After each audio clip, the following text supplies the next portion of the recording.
Next up is Lisa Champion. She's going to come up and give us some wonderful words today. In memory of Joey Cruz. Thank you very much.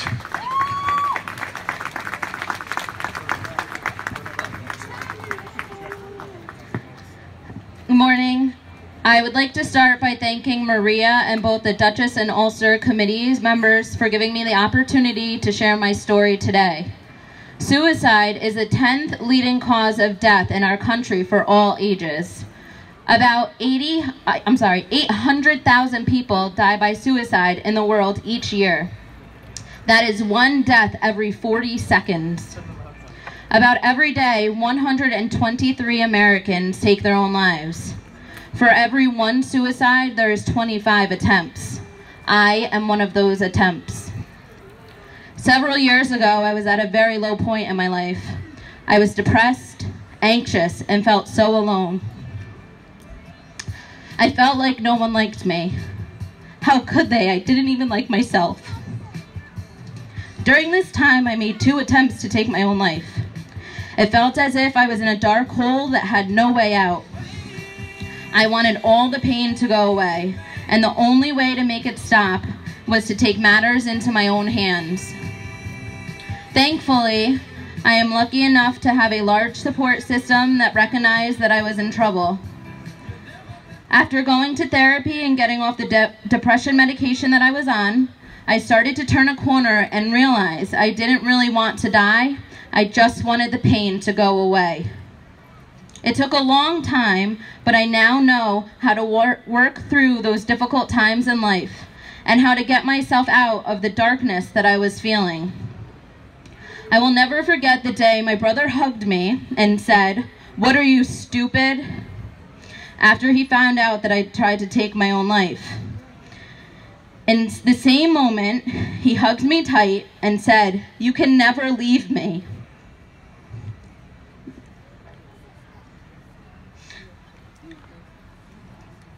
Never in a million years did I think he would soon feel the same way that I did when I was at my lowest.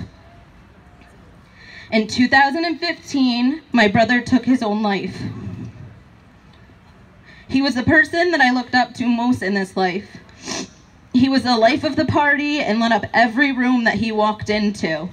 He was funny and outgoing. He made friends easily. I remember wanting to hang out with him all the time when I was little. He was my role model. His whole life he dreamed of being a fireman. It was a dream that he made come true. He was hired by Arlington Fire Department. It was a fitting career for his helpful personality. He was one who suffered in silence. Looking back, there was many warning signs, but he did a good job of covering them up. He was in pain not only mentally, but physically as well. He kept his struggle inside and only let it out in certain situations. I never really knew how much pain he was in until it was too late. Little did I know that he was fighting the same demons that many of us here have fought and are still fighting today. After my brother passed, I chose to share not only my story, but his story as well, in hopes that I can touch just one life and help someone that may be going through the same struggles that my brother and I have went through. To those of you who are struggling with depression and anxiety and suicidal thoughts, always remember you are not alone. Your life matters to those that are around you. You are strong enough to get through this. As hard as it may be at times, I beg you to lean on your family and friends for support. They need you more than you realize. This world needs you, and you can make a difference. Each day that you wake up and choose to keep living is a battle won. I commend you on your strength and your courage to keep living and fighting this battle. To those of you who know someone that is struggling, I urge you to be there for them.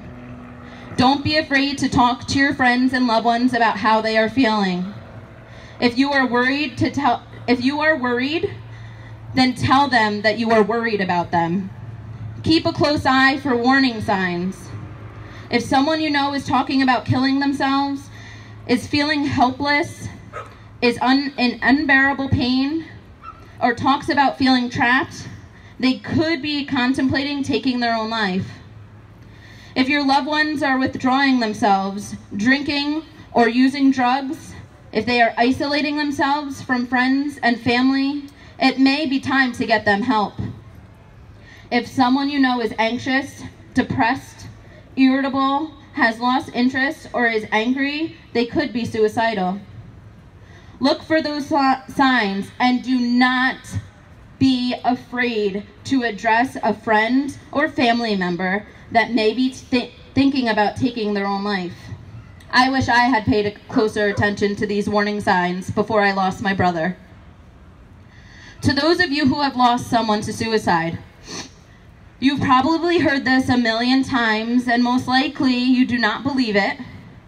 But as someone who has made attempts on their own life, and someone who has lost a very close family member to suicide, I am telling you, this is not your fault.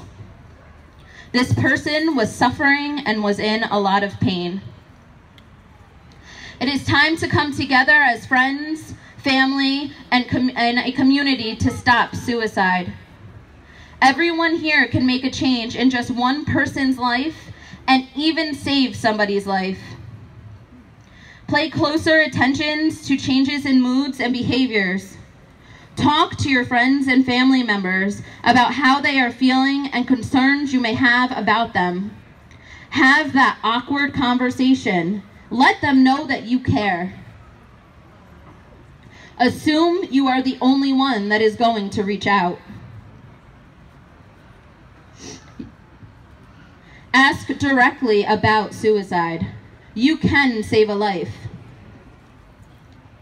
We need to break the stigma of suicide, and we have to not be afraid to talk about it. In closing, I ask you all to join me by placing your hand over your heart. Do you feel that? That's called purpose. You're alive for a reason, so don't ever give up on yourself. Thank you.